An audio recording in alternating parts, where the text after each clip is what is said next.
What's up, front seat? Sean Provencher here with the Path Real Estate team, and I've got Dylan Provencher here with the Path Real Estate team. And we always get asked about how we do our pre-qual. So you've got a potential listing. You guys are planning to meet together and have a presentation, and you want to win their business, but there's often quite a bit of stuff that you really want to know about them in advance.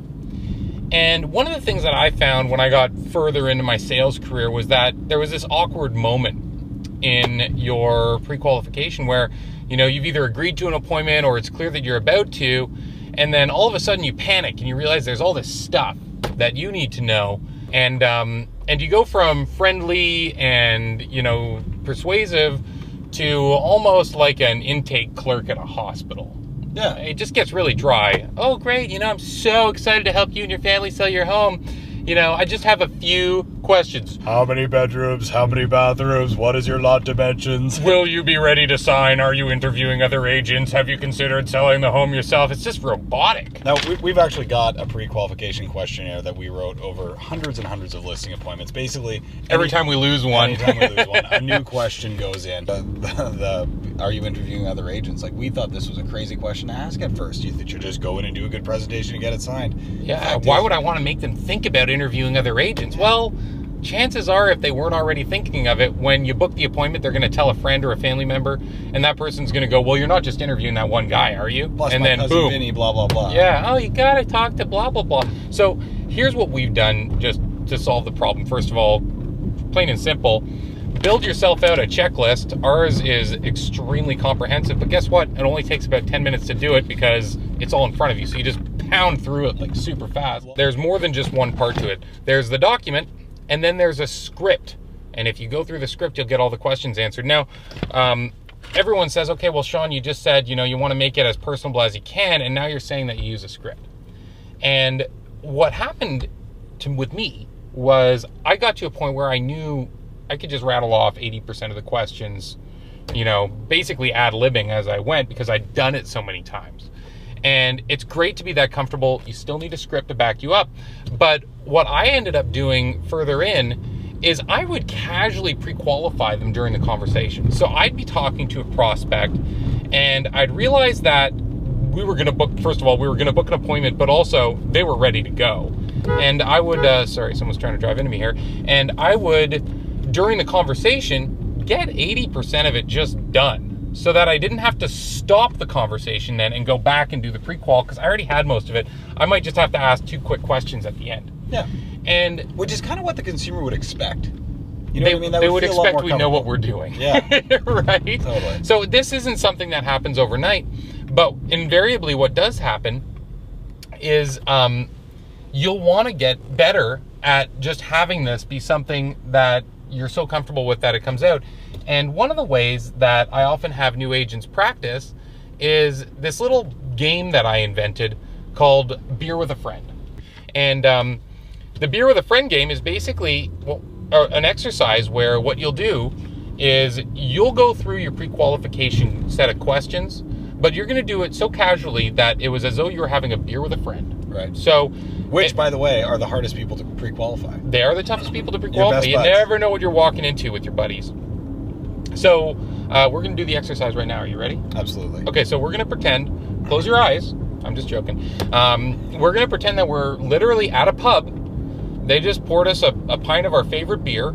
And you know, you're looking for something to chat about. So you go, oh, you know what? Me and the wife are thinking about a move. Well, and I'm just going to qualify you right after you do that. So Here we are having our beer. Sounds good. All right. Well, yeah, you'll never believe it, buddy. I think we're actually going to make a move. I know we thought we'd stay there forever, but we're getting tired of the area and we want to move. Seriously?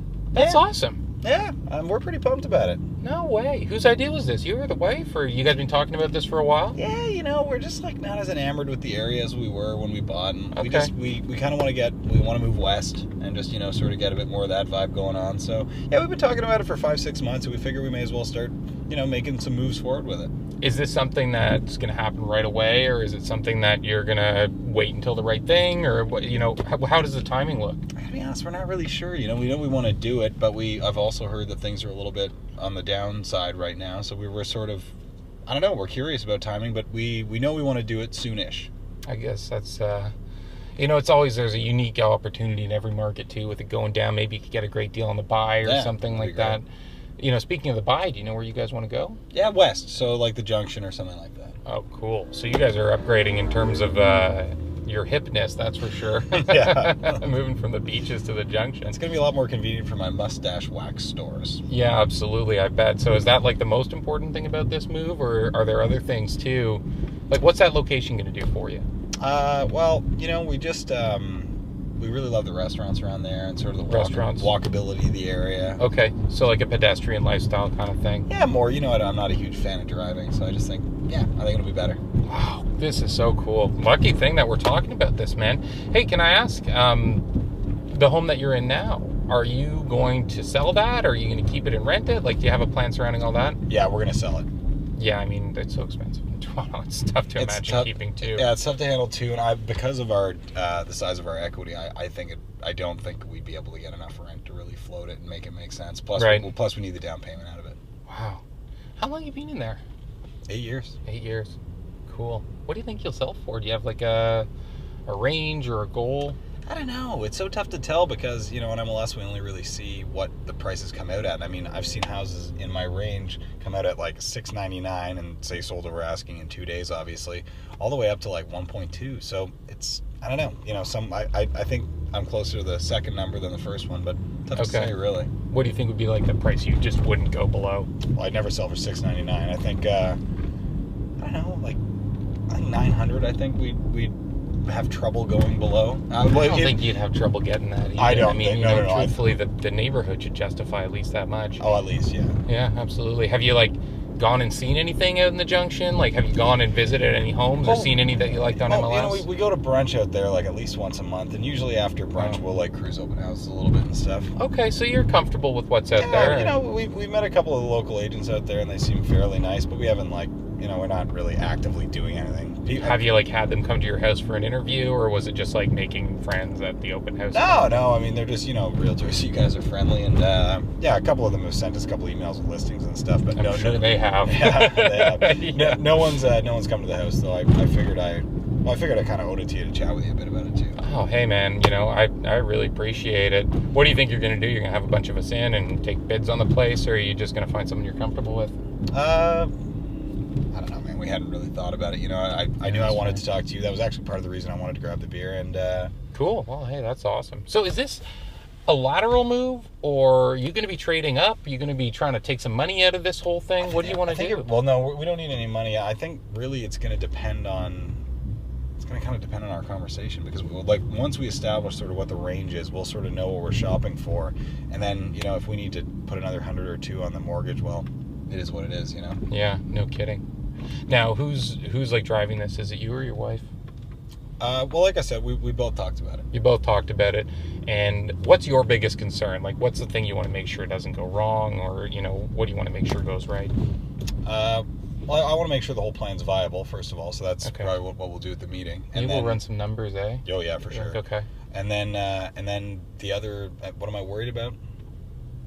Nothing really. You know, it's either going to work or it's not, and either way I'm fine. It's not like we're uncomfortable in our house currently. It's just that we feel like we would be more comfortable in the West. So, you know, it's not like we're in major pain or anything. I just so just making sure that it goes smooth, really. There's no big problems. Timing isn't that important. No. Would you want this done in like the next 30 days if you could do it, or would that be like way too much? I don't know. I mean, it depends how much we have to prep the house. I think to answer your question, I don't think we'd be worried about it happening in 30 days. I just don't really know. I don't know if that's possible. Yeah, and like what it's going to take to get the house ready and stuff. I mean, you know, it's in pretty good shape, but yeah, I don't really know about selling houses, so. Okay, so, but I mean, if we got a good plan together and you felt comfortable and everything made sense, like, would you be ready to start right away? Yeah, I mean, I'd have to talk to Chelsea, but I don't know. I would hope she'd be part of the plan. Jesus. Okay, so I'm not going to go through it because obviously I would want to know more about the details of his home and the home that he's moving into. But I got through all the tough questions and it didn't get too uncomfortable, right? Like, are you interviewing realtors? Would you sell right away? And if you feel comfortable when we meet, will you sign paperwork? I didn't say will you sign, because obviously we were playing a role play where it's my friend, and that would just kind of be weird, commission breathy. But you can see how you can actually get through the tough parts of the conversation in a really friendly way. And the nice thing about that too is that if, like in this scenario, there's obviously another decision maker, so you'd want to pre-qual her as well and get a feel for what she's got going on. So at that point in the call, if she's not there, I think it's pretty appropriate for you to turn around and sort of arrange for a call just to hammer out some of the nitty-gritty details later on. Hey, you know, I really love getting your perspective, and maybe what we'll do is we'll set a time aside in the next week or so that we could actually all get together. But before then, perfect. Would you think Chelsea would mind if maybe I just asked her a couple questions to make sure that I'm prepared when I arrive? Yeah, you could say something like, we bang out a 3-way call or something. Yeah, totally. Just that we're all on the same page. Communication is huge when setting goals like this. Does that make sense to you? Yeah. Would you agree it's important that blah, blah, blah happens? Totally.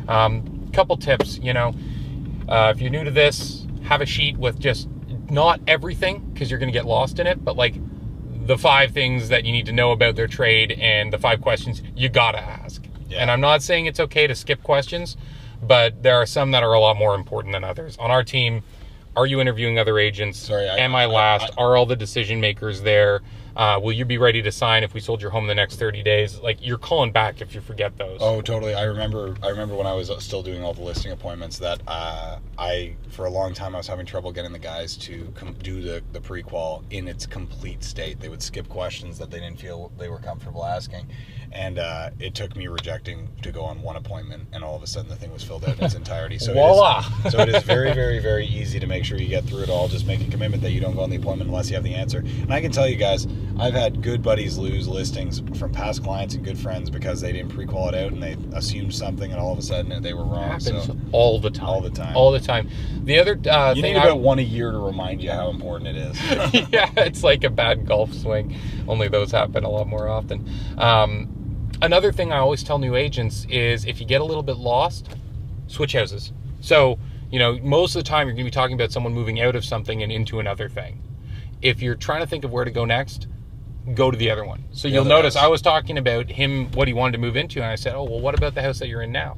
And then I fed right into the other one again by asking, is this a lateral move or is it an upgrade? And that's I would have gone back and forth with space. How many bedrooms do you have now? And are you planning to have the same number of bedrooms, or you want more or less? They have no idea. You're pre-qualifying them. By the time you talk with them for 15 minutes, you know more about them than any other agent, and they felt like you were genuinely interested.